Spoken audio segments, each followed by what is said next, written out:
Thanks for tuning in to Simply Verified Beef podcast.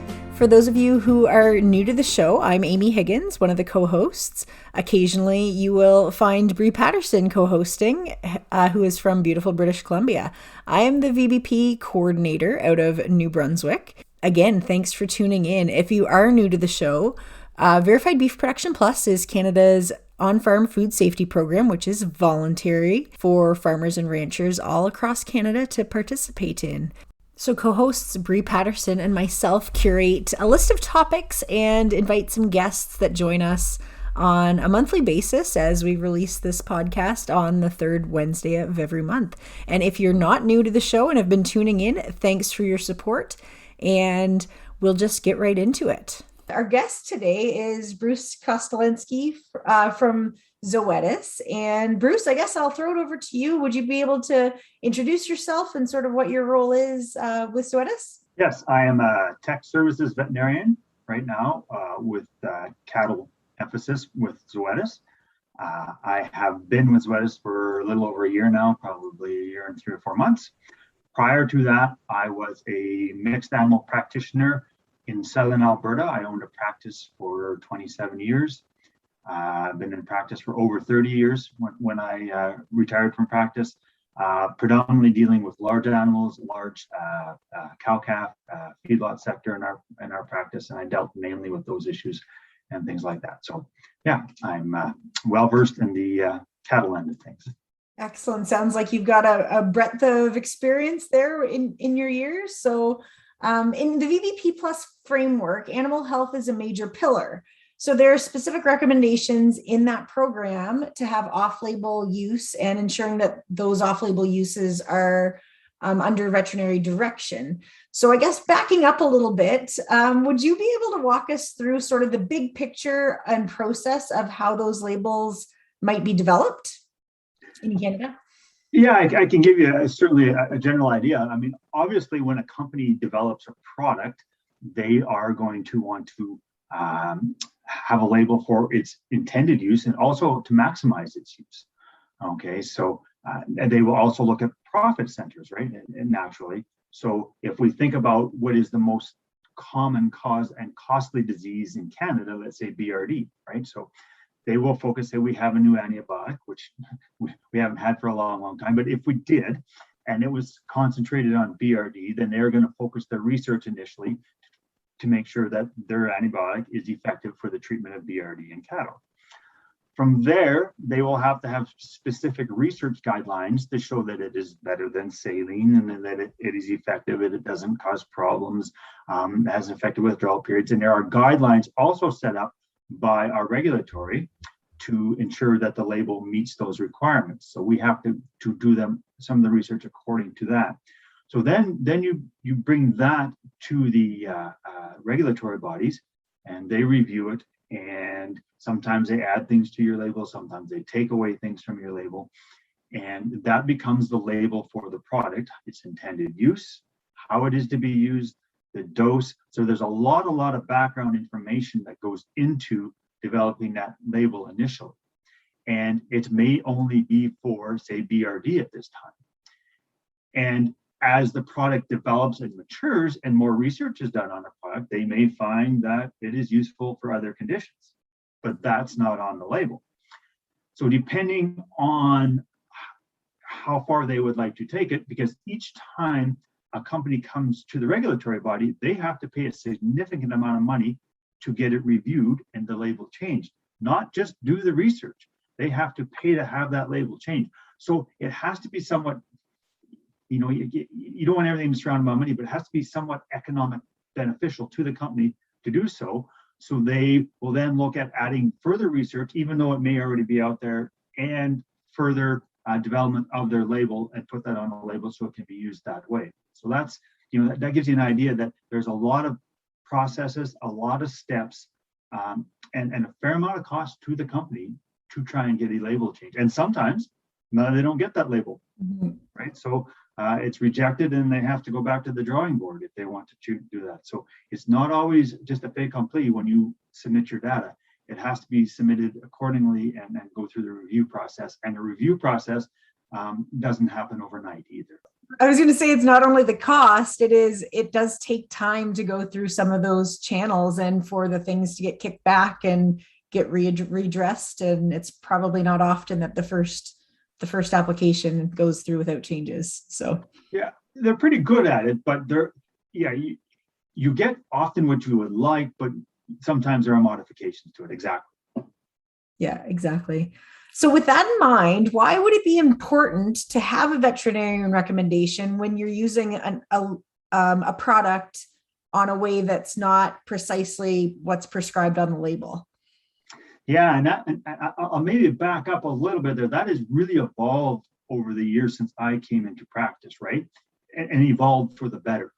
Initially, we were looking for products that were approved for use in cattle, right? So then it's approved for use in cattle, we'd use it for various conditions. And now it's becoming a lot more specific as to the conditions that you use it for is the actual on the label, the dose, the way you administer it, because that affects withdrawal times. As we come, the consumer and the whole world becomes more conscious about how our animals are produced, it is extremely important to be able to, as with the verification process, verify that we're using these things correctly. And if we do vary from the label, that we have veterinary script and reasoning for doing so. Right? So those all become very important, and so that is why the whole process that you guys are involved with is to verify that things are indeed in place, so that we're using the right product at the right time for the right condition. Right. And a lot of the labels, so I'll just dig into, instead of off label, there are some very specific things about a label that even injecting or administering in a different route of administration will change something like a withdrawal period. And if you don't really pay attention to that label, those things may change. Can you comment to any of those types of differentials? Yes, right. I mean, and I will even highlight, I would say a product of ours, which is Exceed, okay, is labeled for the base of the ear. And that is extremely important that never varies from the base of the ear, okay? The withdrawal times and the residue limits in that are all based on that product never entering the food chain, because nobody eats the ear or the base of the ear. That area is completely gone during the rendering process. So it is based on that. Deviating from that can significantly affect the withdrawal times of the product. Matter of fact, CG Ferret, who is our body who we go to when we need advice on withdrawal times when products are used, quote, off label, is very, very discretionary about not giving that at that point, right? So it is important that we use products in a way, and when we use different products, even versus sub-Q versus IM, absorption rates are different, and so are depletion rates. And unless we know that, then we could be significantly causing a variation in the withdrawal time and usage of that product. So that's why it's important to follow what's on the label, how it is to be used. And there's animal welfare issues. There are some products that when given IM are less reactive than when they give sub-Q. So you give it sub-Q and you get a bunch of lumps.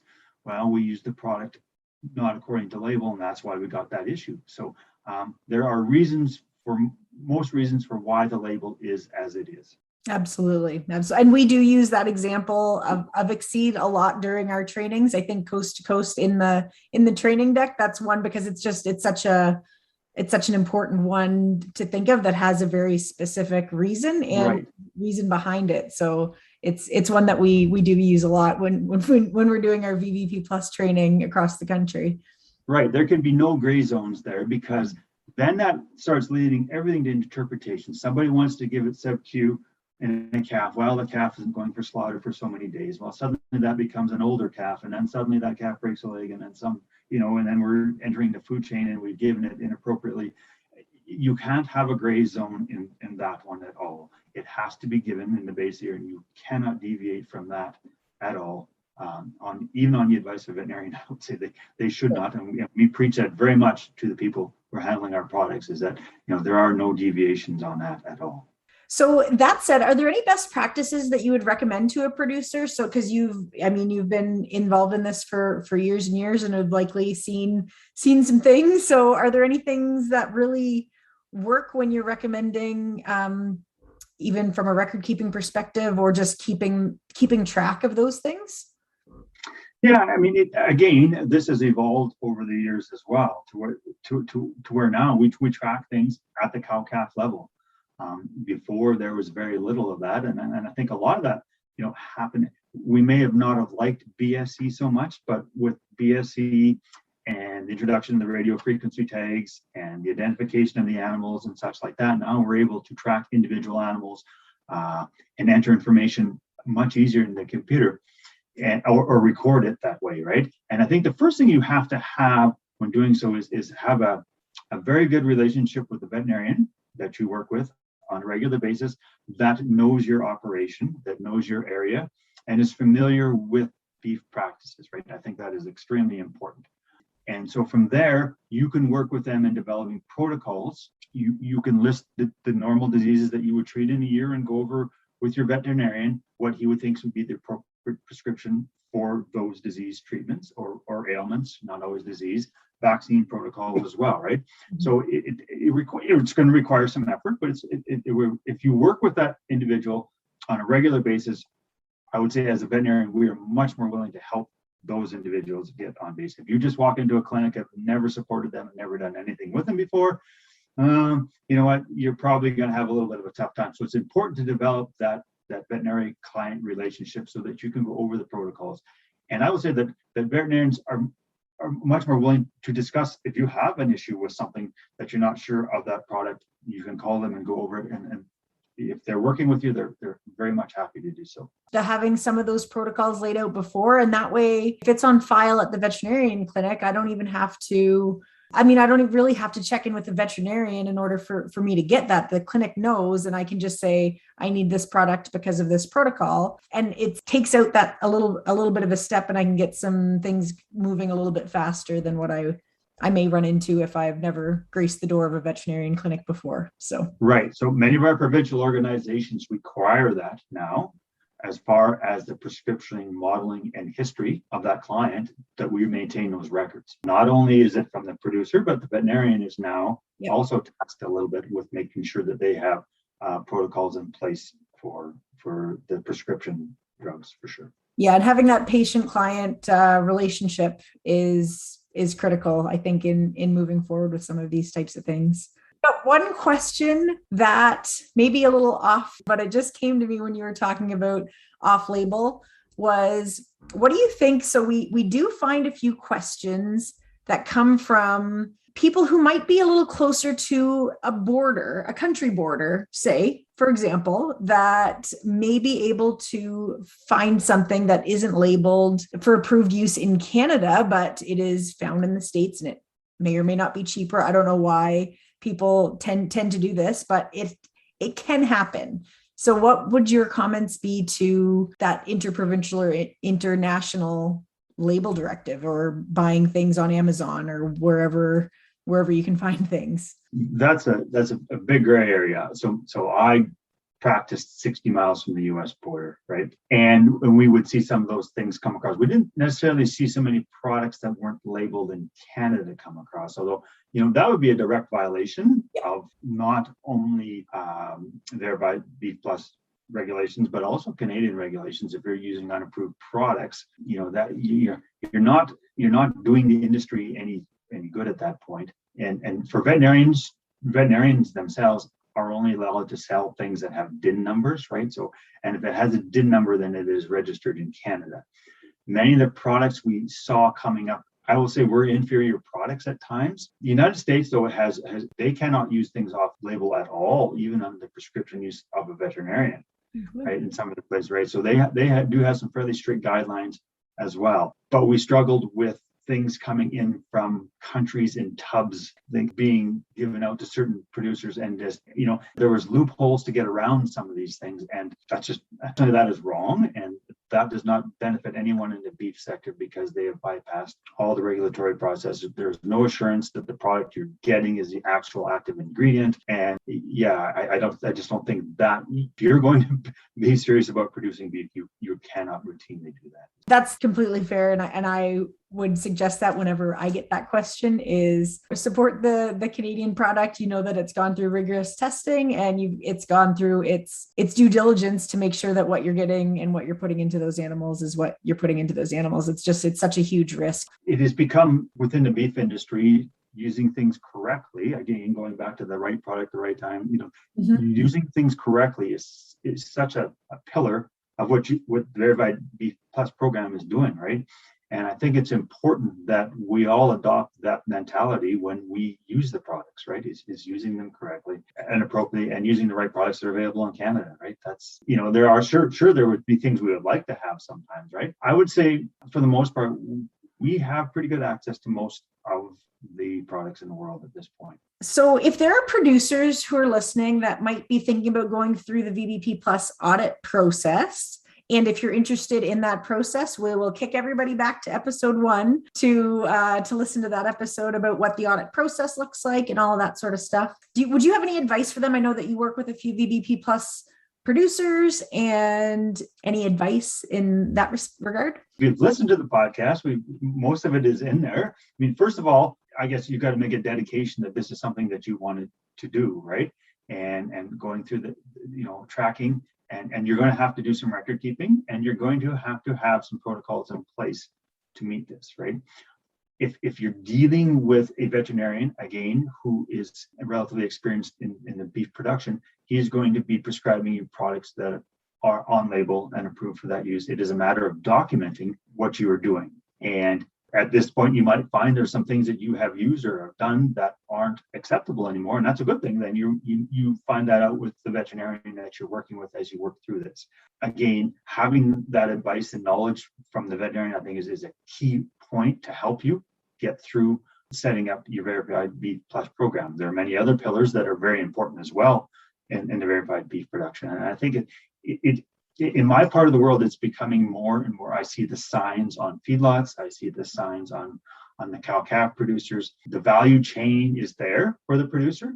If the calves flow through to a verified feedlot, flows through to some of the packing plants, there are numerical benefits for the producer. And very few programs I see go all the way back to the cow-calf producer. And this is one of those that has that potential. Aside from doing the right thing, you gain the ability to make a little extra money. So that's a good thing. Yes, very good. And some of those programs that you're referencing that have been in Western Canada for quite some time have just been released. The Guelph plant at Cargill is now doing this Cargill Certified Sustainable program. And further out into the Maritimes, there's a few gaps. Our plant at Atlantic Beef Products certainly pays back to the people that are shipping there, and just trying to get those programs to support back and utilizing the Canadian Roundtable for Sustainable Beef value chain to help some of those dollars flow to the places that they should be flowing. So that's all for the good. I agree. When we talk about value chains or, the whole chain, we always wonder what that means sometimes until you start following the chain of beef production, right? And it's all the way down the chain and all the way back with this program. And I think that's excellent as it's being adopted across Canada right now. Well, again, appreciate the time, and we will chat with you later on. Perfect, Amy. Thank you very much. We'd like to thank our sponsors again, since without them, we couldn't have this fabulous show for you guys to tune into. So thank you to the Canadian Agricultural Partnership through New Brunswick, Nova Scotia, and Prince Edward Island.